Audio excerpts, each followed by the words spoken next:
Hello and welcome to the Legislative Report. I'm State Representative Doyle Heffley of the 122nd District in Carbon County. On today's program, I'd like to shine a light on some veterans issues. My first guest has firsthand experience with the struggle of post-traumatic stress disorder and the painful experiences it causes. Now he's using his personal experiences to help other veterans who are feeling the same way. I'm honored to have Dave Reagan as my guest. He serves as the president and site coordinator for Vocal Veterans. Dave, welcome to the program, and thank you for your service. You served as a sergeant in the Army National Guard in the headquartered, the 1st 109th Mechanized Infantry Division? Yes, sir. Well, thank you for your service, and thank you for your continued service to this country. And maybe you could just elaborate a little bit on what Vocal Veterans is and what you're doing to help our veterans. Well, I'm very honored to be the president of Vocal Veterans. We are a advocate program for veterans in our area, and we do a ton of suicide prevention. We hold a monthly candlelight vigil, which you said shining the light on the subject. Well, the name of our program that we do monthly is called Shining the Light on 22, so that we honor the 22 fallen brothers and sisters that we lose every day, and we incorporate family members of people that have experienced losses. We give them a chance to grieve. We give the community a chance to be educated on the accurate statistics and also what is actually going on in our military community. So there's a ton of different things that we do. You know, we're kind of a crisis prevention kind of thing, where someone may post something a little funky on Facebook, and we'll try to intervene and help alleviate the crisis by, contacting the person, kind of do peer-to-peer, veteran stuff. Sometimes we may actually have to call 911 to get somebody out to actually do a welfare check on an individual. I think, I know we had spoke in the office, we had talked a little bit as we're planning for the Veterans Expo, which will be held June 11th in Lehighton. And we talked a little bit, a lot of folks have been hearing and on Facebook and on Twitter and everything else about the 22 push-up challenge. And I think the significance of that number 22 is what trying to get across. It's not about getting in shape or doing push-ups, but I think it's something that people feel committed to do. And now I've been doing it, and we're going to do our last 22 push-ups at that expo. But I think the significance for me is, the first day you do the 22 push-ups, and the second day you think, wow, that's 44 lives, and the third day it's 66, and the fourth day it's 88, and it just, the numbers keep going. And every day as you do those push-ups, it really brings to the significance of the 22. And what the 22 is referring to is the number of 22 veterans a day that commit suicide across the United States. And I think, bringing that as a legislator, what can we do here in Harrisburg? And I appreciate your advocacy for all your brothers in arms. And this generation really has seemed to want to honor the veterans. I know they struggled. Vietnam veterans had a different struggle when they came home, and God bless them. And I think they're in a lot of ways now they're getting the respect that they were due when they came back. And I think a lot of folks in our country want to try to help the veterans, but there's nothing myself or anybody can do to take that pain away. All we can do there is to bring awareness and to support. And I think that's the significance of the 22. But I think some of the folks that are doing it or some of the folks that are seeing it aren't aware of it. But I think bringing that awareness to what that number means and what it represents. We had some tragic incidents in the district that I represent where veterans had committed suicide. And it's heartbreaking talking to the families who their loved one served overseas. They went through that struggle, and when their loved one came back, they weren't equipped to, not equipped, but they couldn't take that pain away. They couldn't help So I think that we're trying to bring awareness, and I thank you for what you're doing to talk about that, because as somebody that myself, I didn't serve in the military, it's hard to comprehend what you had gone through, and what other veterans struggle with, and I appreciate your advocacy on that issue. Well, I could tell you the 22 push-up challenge for me, it's a personal thing for me, because I am a survivor of suicide. I was given a second chance on life, and truly, I am blessed today to be a part of what I'm a part of. So I take that second chance in life every day to try to serve like I served, when I wore the uniform. And when you meet Gold Star families, and I've met some of the families in your district, and they give you a hug, and that mom says, you know what, you guys are doing good. You need to keep doing what you're doing because it's helping. That holds a lot of weight. You know, the 22 push-ups, it has nothing to do with physical fitness or anything like that. And to be quite honest, I feel the number 22 is really just a punchline. It's probably not. I don't believe it's an accurate number. Unfortunately, it's probably higher than that. But 22 is a number that people, you know, resonate with for whatever reason. So that's kind of what we try to do to shine the light on it. So what's great about the 22 push-up challenges is the fact that every day you're going to go on there and you're going to address the issue of PTSD. You're going to address the issue of veteran suicide. And in my opinion, you know, we ride the wave of veteran issues because we are a veteran organization. But the reality of it is mental health illness as a whole needs to be addressed. And really, if we're going to change anything, you know, yes, we'll take the highs of being a veteran organization, but if we could bring along the fact that there's police out there struggling, there's corrections officers, there's firefighters, there's people that have been affected by a loss in their family that have PTSD. You don't have to be a veteran to have PTSD, and that's a common misconception. So, you know, I feel as though that we can truly change the aspect of how people look at this thing if we just keep creating an environment that's saying it's okay to talk about this, because you can't talk somebody into suicide. They already had the thought in their head. So by talking about it and addressing it, it gives people a chance that have been hurt by these things, maybe a chance to kind of relate and to have conversations within each other to support each other. You know, you mentioned about the Vietnam veterans, and it would be an injustice for me to say not address it, because those guys paid for my homecoming. They paid for my generation of veterans' homecoming. So to all Vietnam veterans out there in that era of veteran, thank you for what you did for me, so I could come home and have the parade and that kind of stuff, because we learned a very valuable lesson in our country of how not to treat our veterans. And those guys are still salty, and they have a lot of reason to be salty. Well, I think one of the things that really struck me a few years ago, we had done, we do our Veterans Expos, or legislative expos, and we have vendors that come in and they set up for veterans-related issues, and we always do a program to honor the veterans. We did a World War II one, and I had a gentleman come to my office to do some paperwork, and we were talking to him. He was in his 90s.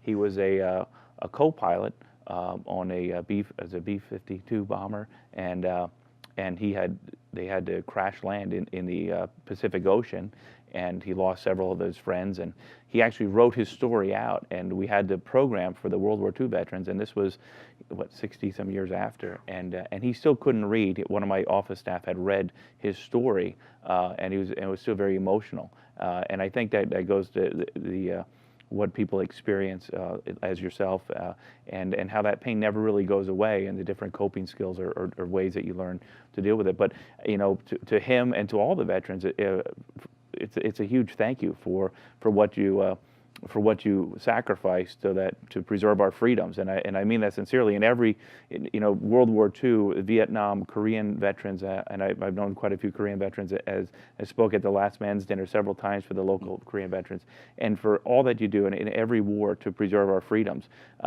There was, you know, that's why we are the land of the free and the home of the brave. But we wouldn't be able to speak or to pray or to worship and just to walk down the street or you know, have the right to bear arms if it wouldn't be for our veterans preserving those rights. Other countries don't have the freedoms we have. Other countries don't have the military, and not just the military might, but also behind all that is the veterans that and the service members that serve, you know, and volunteer to protect that. So thank you, and what can we do, or what can we do to help in dealing with this crisis as we're seeing it unfold? Well, there's a lot to be done. Not that people aren't trying to help. I heard a little bit about something that you tried to get passed or did pass about guys that are able to come home from being deployed or actually in the military and use their military skills to keep their job. Yeah, to that we do had the same signed. thing. Yeah, we signed that this year. It signed into law. So That may be ecstatic. How many guys that were out there riding trucks in the middle of Iraq come home and now they don't have a CDL, might be able to be a truck driver and be able to fall right back into the same kind of thing that they were doing in the military. Stuff like that is the stuff I believe truly can help save lives, because you're giving someone a purpose again. You're making them feel better. You're letting them provide for their families. And when you give veterans tasks to do things, we come through. We don't know how to fail. That's part of what is ingrained to us as our training. There's a lot of good things. One of the things that's going on in your relative area, another nonprofit like Mark Bayless's Valor House. They are taking homeless veterans in daily and providing everything that you could possibly need. And when I mean everything, I mean everything. From the fact that when a guy's ready to leave their transitional housing, they'll give him the furniture and plates to put his dinner on, the kitchen table, the whole 9 yards, to give someone a new life, And right now, they're currently in the process of battling for funding to purchase a PTSD retreat home in the East Stroudsburg area. And I could tell you, I've seen the facility. I also do stuff with them. And if they could get help, I could tell you that in our area, in this northeastern Pennsylvania area, that retreat alone can help save a tremendous amount of lives, because you're going to give guys a chance to get in and get some real good peer-to-peer treatment that is doctrinally pretty much spot on to what the VA is teaching in different areas. And they're going to be able to do it in weekend sessions in a beautiful site to where some guys, they can't take the time off of work because they're busy providing for their family to go and do an inpatient program like I had to do for the Coltsville VA. So these programs are huge, And on my end or our end as vocal veterans, I mean, yes, we do our monthly candlelight vigils, but we're so much more involved, and we're so new. We're not even a year old, and we're truly every day redefining what we are. We pretty much want to do whatever we can to stop, the crisis. At some point, maybe, we'll be able to be a 501c3 and be able to have an office, and maybe we'll have our own crisis line, and we'll have people that are manning that. But the main thing is that no matter what we do, we continually, every day, to move in a direction of spreading awareness, doing prevention, being there for the families that have experienced loss, and that stuff is it's heavy stuff, but it's so rewarding. And I think one of the keys, and look at your story. I mean, so often people look at our veterans and they think, and a lot of our active duty veterans have served, but now you served in the Army National Guard, and I think that really, I know we had discussed it earlier, it brings light to the reserve units in our modern day military. Our reserve, our National Guard units are called up so much more, and how that impacts the community when you have somebody, like you said, you served with your neighbors. When you were deployed, you deployed with people from your community as a National Guard unit. So I mean, I think that's important for people to realize that it's all of our service members in each division, whether it be the Navy, Army, Air Force, Marine Corps, Coast Guard, and all our reserve units and National Guard units are important for the time that you served as well. Well, what's crazy for us is, when I was like 22 years old, right around 9/11, and I knew that day was going to change my military career, and it changed my life personally. I knew that it would only be a matter of time before my time would come to be called to serve, beyond 1 week in a month, 2 weeks of the year. And when that time came, I had to extend my contract to go to Bosnia. So I was very proud that, that many years down the road, my son and maybe his son may ask me, Pop, what did you do on that day when the time came, about that tragedy? did you stand the post? And I could say yes. You know, and at time in the National Guard, in my particular unit, we didn't see action since World War II. So I mean, you joined basically the National Guard at that time. You weren't really thinking that you were going to go anywhere, because you never did. You never went anywhere. You did state active duty stuff. So it changed. It changed drastically. And then you know, there was a 2-year period in between there and the deployment to Iraq.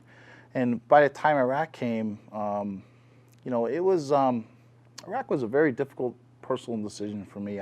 My younger brother, my only sibling, passed away a month before we had the MOB, so I had to make a choice to deploy or to stay home. And I also found out that I was getting promoted to sergeant. So, you know, I had a personal thing that was huge for me to, like, as a reward of hard work.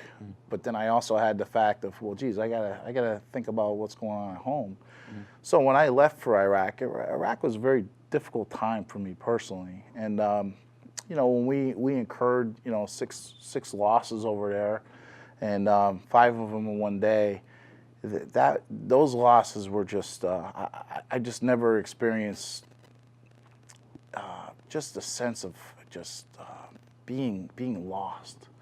You know, and you seen it on people's faces. You know, it was crippling. It really was crippling.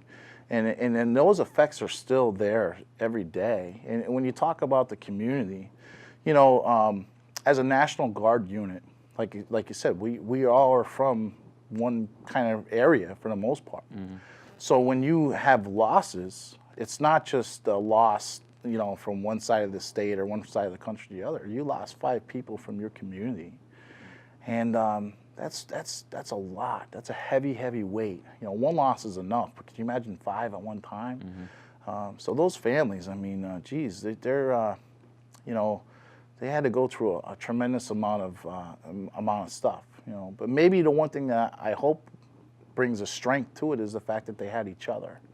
You know, and that's kind of what we're trying to do as vocal veterans is, let's take these families that have experienced losses for PTSD, and let's put them together. Let's try to build a strength, you know, network for them, so that we can help them in any way we can, so that they don't have to incur any more losses. You know what I mean? So when they know that they get one of my guys' personal cell phone numbers and they call and say, hey, you know what, I'm not feeling good, or something's not right, or, you know what, anything, you know, my tires went on my car, you know, we go and help them, you know, and there's no limits to what the need is met. I mean, we just adopted a new motto for vocal veterans, and that motto is whatever it takes, and we live it. So truly, whatever the problem is, we will go to wherever it needs to be met. So, well, I think the one thing that's so amazing about all our service members from every generation, your generation, and you are carrying that legacy on, is coming back and continuing to give back to your brothers, but also to your community, to your country, continuing to serve as you are now, and helping out families and helping out your community, continuing to serve your country. And I think that's that is what it is so amazing about our nation, the fact that you volunteer to serve, and when you come back, you continue to look out for your brothers, and you continue to look out and work in your community as you see those needs. And I think that's amazing, and I thank you so much for what you do now, but what you have done in preserving our freedoms, and really commend you. And certainly as a state legislator, and from the folks that I represent in the 122nd district, I thank you for your service and the men that you served with. You know, we're going to have a little bit more in the show coming up. We're going to have to take a quick break, but coming up, I'll be joined by Chairman of the House Veterans Affairs and Emergency Prepared Committee to learn about legislative efforts to assist our veterans. Legislative report will return in a moment.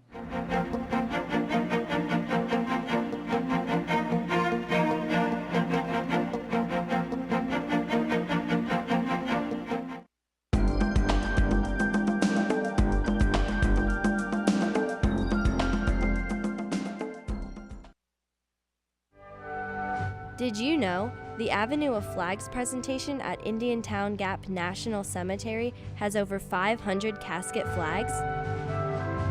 Among the flags displayed are Commonwealth, territorial, and military flags.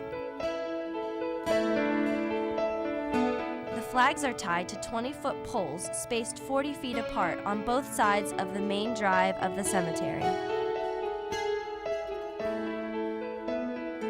It takes about 2 hours to set up and take down all of the flags. Volunteers are encouraged to help with this task and must be at least 13 years of age. All of the flags are donated to the Avenue of Flags by families of the deceased. Now you know.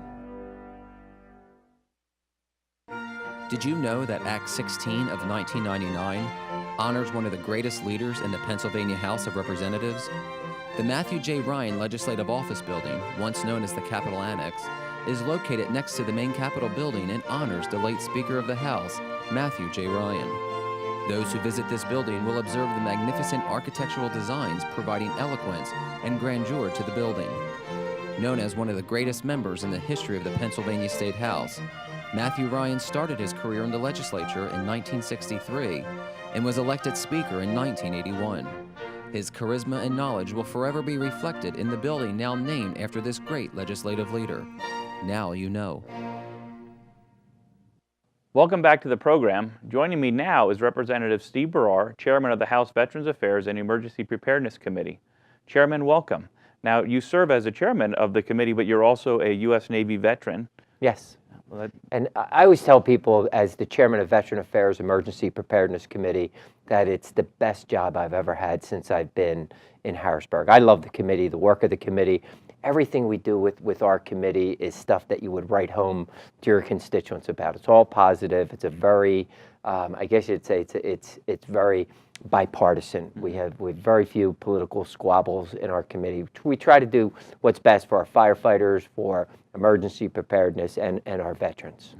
Well, it's an important committee. I know this session I had a bill that was passed through the committee, and I thank you for your assistance in getting that done. It was signed into law by the governor, which brings us back to earlier in the program. I was speaking with Sergeant Dave Reagan, and he is working with a group called Vocal Veterans, and we talked quite extensively about the struggles that veterans have as they return home and transition back into society. And nowadays, with the new military being so reliant on our reserve, our National Guardsmen, and those folks to fill more of a larger role in theater, on the battlefield, I think we see more of these issues coming to light and wanting to do what we can for our veterans. So, as the chairman of the committee, I know you and I had spoke a little bit earlier just about some of the different pieces of legislation and what we're working on in the State House to assist our veterans. Well, there's actually been some good things done. Your bill was a great start, allowing the service member that comes out back to normal life to pursue the MOS that he or she had back when they were in the service. If you look at the real issues confronting our veterans, they're really PTSD, high unemployment rates amongst our veterans nationwide, not just in Pennsylvania, and their health care. And they're all very, very serious issues. When you look at the fact, and I know you're very aware of it with the routine that you're doing every day about the 22 push-ups, veteran suicides. And actually, when you look with the marijuana bill that we did, medical marijuana has been shown great, has shown a lot of improvement in the veterans' lives that are suffering from PTSD. I was not a fan of medical marijuana at first, but I jumped on board when I saw some of the studies coming from the VA and other veteran groups telling us how medical marijuana has improved the lives of these veterans. We knew for a fact that all the pills that they were giving these veterans were slowly killing them. Yeah. But unemployment, I always say that the best way to deal with PTSD or depression is with a good job.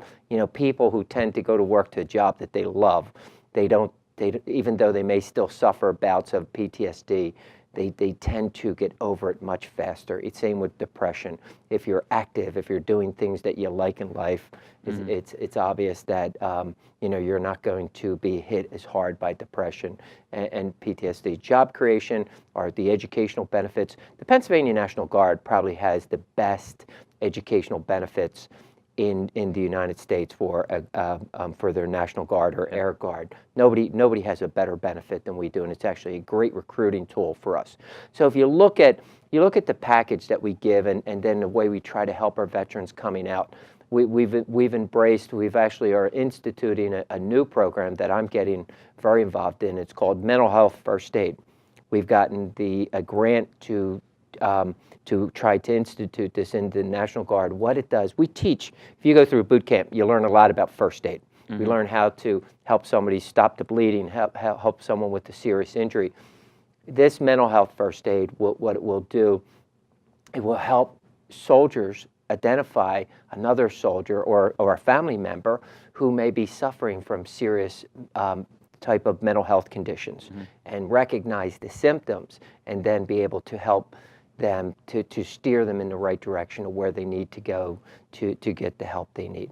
But the unemployment, in my opinion, is probably the most challenging, because we really haven't seen good employment numbers in our state. And I've been out there trying to, when I talk to businesses, try to get people to hire veterans. And we really need some type of a tax credit or something, I think, a little bit more than just what we're doing to stimulate more of the employment opportunities within the veteran community. And I think that's a crucial point to make. Is we passed a bill this session, but we're continuing to look for more opportunities and different proposals that are going to assist our veterans. I mean, obviously, we owe a great debt of gratitude to folks that volunteer to go out and protect our freedoms and preserve our way of life. And it's so important in the dangers that we see in our world today with the terrorists.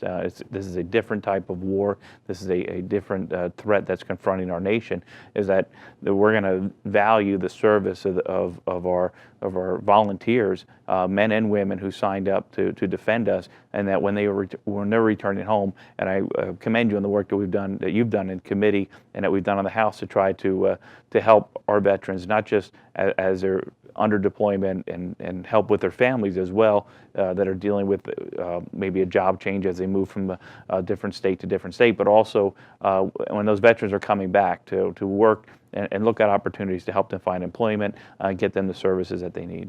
One of the things we did a couple years ago was we created a veteran trust fund, and that's financed through the license plate that says honor our veteran. A lot of that money comes from there. We do put a little bit of money from the general fund in there that was from the sale of the Scotland School, and we're hoping to bring more awareness to the issue of the veterans and the benefits of the Veteran Trust Fund, so that that's money that a veteran can apply for a grant, and then they can take it and use it to help them get through the day-to-day activities that they might be losing their home, or they may be in a situation where they just can't afford a washer and dryer. Yeah. And if they can make a phone call or reach out to the Veteran Trust Fund and get some help. And I think that's important with that on the license plate. So any resident of Pennsylvania can, when ordering their next license plate, can get that insignia on the license plate. You don't have to be a veteran, but this shows your support for the veterans, and that money, proceeds from that license plate, then go to that fund. And I think that's crucial. So if people are looking,